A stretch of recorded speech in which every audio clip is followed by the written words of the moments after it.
podemos falar o que nós queremos hoje falar. Nós hoje queremos abordar um assunto muito pontual. Como vocês sabem, nós tínhamos apresentado 2 providências cautelares, sendo que a primeira providência cautelar tinha a ver com exonerações em massa que estavam a acontecer de delegados, de quadros séniores do partido que tinham funções diferenciadas, e também a substituição desses mesmos delegados por outros que supostamente eram da confiança do atual presidente do partido, e naturalmente que isto visava criar condições para que no Congresso fossem delegados ao Congresso que fossem favoráveis à atual direção do partido. Esta era a primeira providência cautelar. A segunda providência cautelar, que ainda está, digamos, em curso, tem a ver com a marcação da data do Congresso e também permitir liberdade política dos membros. Portanto, os membros poderem reunir-se nas delegações políticas de forma livre, sem impedimentos, sem perseguições. Então, na verdade, é uma ação que nós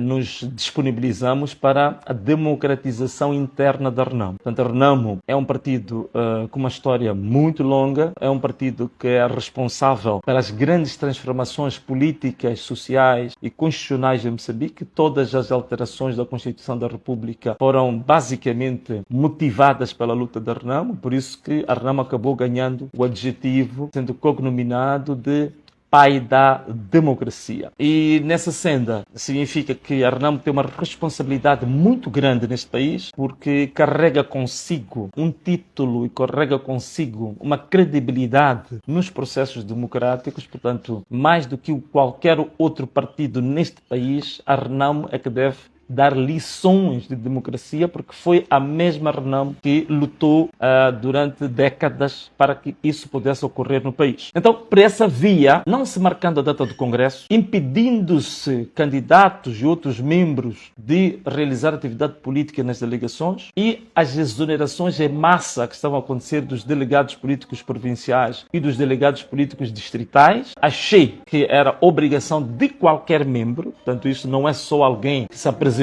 como candidato, mas qualquer membro do partido tem o direito de recorrer às instituições de justiça para que a violação dos estatutos seja impedida. E esta violação dos estatutos, sobretudo as exonerações em massa por órgãos do partido que estão fora do período de vigência do seu mandato, era importante que fossem paradas. E hoje recebemos o despacho do Tribunal Judicial da cidade de Maputo, a 11ª secção civil do Tribunal Judicial da cidade de Maputo, em que o tribunal apreciou a providência cautelar apresentada por nós, e dessa apreciação o tribunal entendeu que de fato ficou provado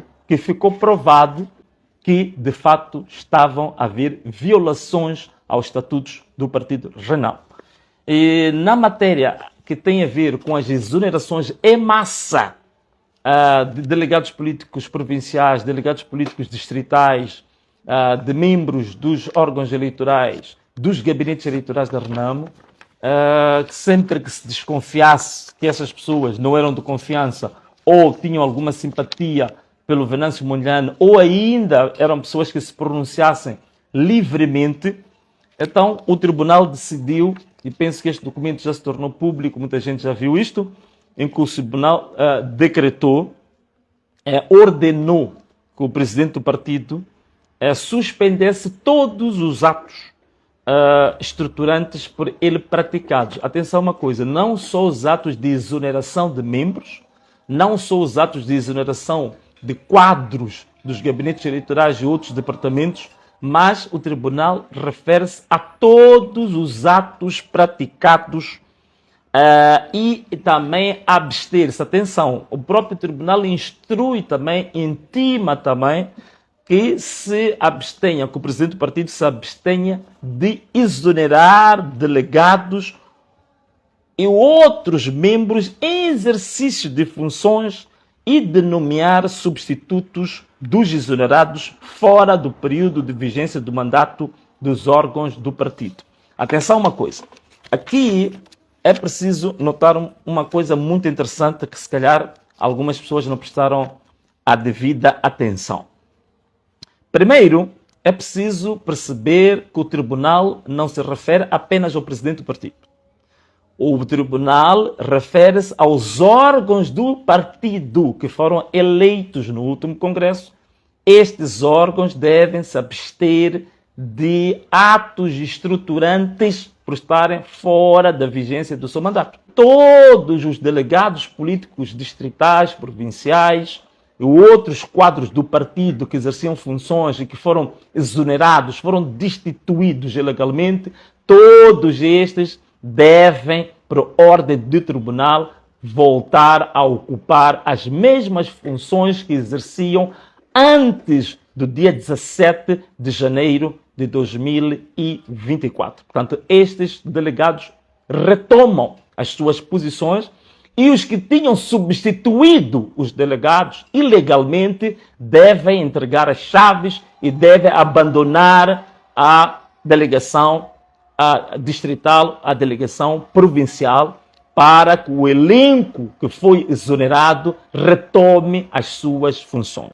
Agora nós esperamos o resultado das outras providências cautelares, como por exemplo a marcação do Congresso e também o despacho que vai, digamos assim, proibir a direção do partido de impedir os membros de se manifestarem politicamente de forma livre, portanto, visitar as delegações provinciais, distritais, de forma livre. Como vocês sabem, eu fui proibido, quando fui a Nacala, fui a Nampula, fui a Beira, eu fui proibido de me reunir nas delegações políticas provinciais distritais, sem razão nenhuma, de forma ilegal, de forma ilegítima. Isso aconteceu. Portanto, agora o tribunal dá essa garantia, todo membro da RENAMO pode fazer. Eu acho que isto é um grande ganho que a RENAMO está a ter, mas não só a RENAMO. Isto é um grande ganho para a nossa democracia interna, digo doméstica, a democracia em Moçambique. É uma grande oportunidade pedagógica, isto é uma grande lição, um exercício democrático em Moçambique. Para a RENAMO, pode servir de exemplo também para a Frelimo, para o MDM e todos os outros partidos, em que este tipo de exercícios é um exercício normal, deve ser feito de uma forma normal e ninguém deve sentir que isto é um tabu. Então toda a gente está a encarar isto como um tabu, como se fosse um grande crime, como se fosse um grande pecado que tenha sido cometido. Não, isto é normal. Portanto, o que nós estamos a fazer é fazer uso das instituições de justiça, fazer uso daquilo que a lei e os estatutos dizem. É o que deve ser implementado, é o que está sendo implementado. Portanto, esta luta da democracia interna da RENAMO, na verdade, o que nós estamos a fazer é um chamamento de toda a sociedade moçambicana para a democratização do nosso país, para a democratização da nossa nação, a democratização do nosso Estado. É isso que nós pretendemos. O fim último é exatamente isto.